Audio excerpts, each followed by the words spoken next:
Welcome to St Anne's Church in Sale.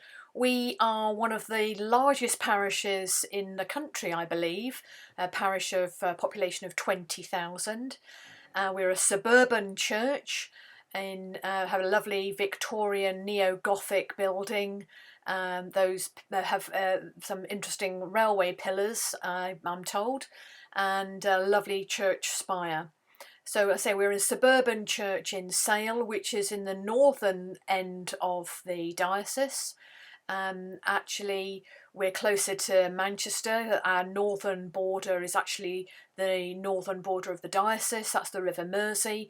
And if you go over that River Mersey, you're into Manchester Diocese. We have very good communication networks, the tram, etc., that takes you straight into Manchester city centre.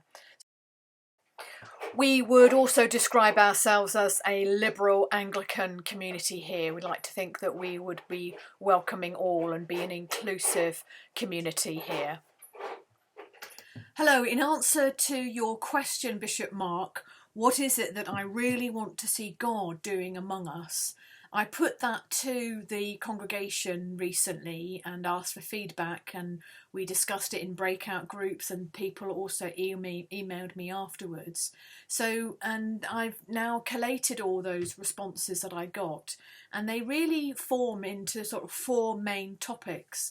So I'm going to present those to you now. And the first one is to be more caring to one another. This took me by surprise because we do pride ourselves here at St Anne's Sale on being quite a friendly, caring church. But I think this is more in response to the coronavirus and the questioning around what more could have been done about poverty issues. And about schools and teachers and whether people are being lazy or putting themselves first. So lots of issues there about caring that came up. People wanting God to bring more balance and harmony and compassion to the current situation. So secondly, we want to see our church family grow.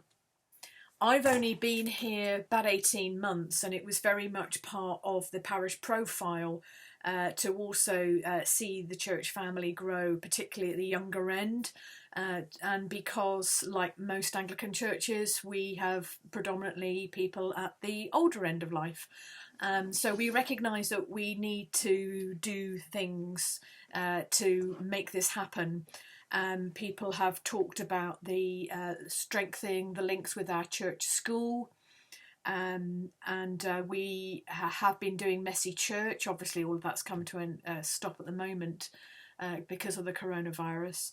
But we had a new plan for doing that, so people have mentioned that. People have also mentioned about maybe launching new types of services and events that really connect with families and children without stopping what we're already doing for the current church family. So lots around there. We want to see God doing that around growing the church family. Number 3 is improve our welcome. There were lots of comments about this, particularly it grew from a positive reaction to the Zoom worship that we're doing. At the end of the worship, we then break out into groups, like as the Zoom allows you to do, and the system itself decides who's going to go into what group, and it tends to be about 4 people, and I leave them in those groups for about 20 minutes, and then we come back to the whole church. And then try again for those that still want to remain, have another discussion and time. And people are liking it, that it's structured and it introduces them to people that they may recognise and kind of know but don't know that well. And it's not forever, it's just 15-20 minutes, and it gives you an opportunity to talk to people that you might not otherwise do. So people are really enjoying and finding the benefits of structured conversation, structured welcome and introduction. and wondering if we can hold on to some of those ideas, and when we go back into our church building, because we're very conscious that we do lose quite a few people that don't come across to the church hall for coffee afterwards, and those that do, there is an awareness that we tend to stick to the people that we know, and therefore the baptism families, the visitors that do come over into the hall, tend to stand on their own. And we recognise that that can be quite a hard environment to feel welcome in and make connections with. So lots of ideas around how we can hold on to the positive that we've gained in this time of Zoom worship, and maybe bring that across when we eventually do get back into our buildings. And on that theme, the final, number 4, there were a whole group of clusters about building on our technology know-how. Like most clergy in the current crisis, I've been rushing to make use of this fantastic equipment. Computers and the technology can do it, it's just that I can't.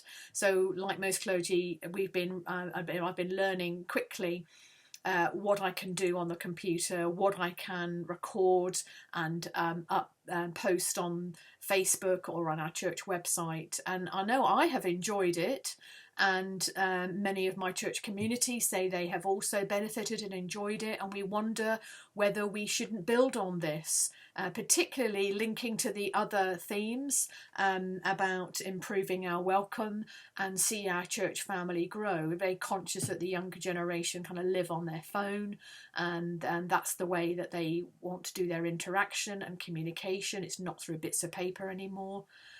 So now that we've embraced the technology, it's been a surprise, a pleasant surprise to us here at St Anne's, that all but about a dozen people, and we're a congregation of about 110 on an average Sunday, all but a dozen people do have computer access and have email accounts.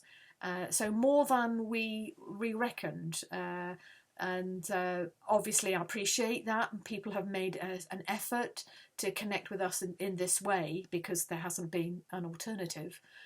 So it's been a really important lesson for us that maybe we can do this. Yeah, so we want to build on that.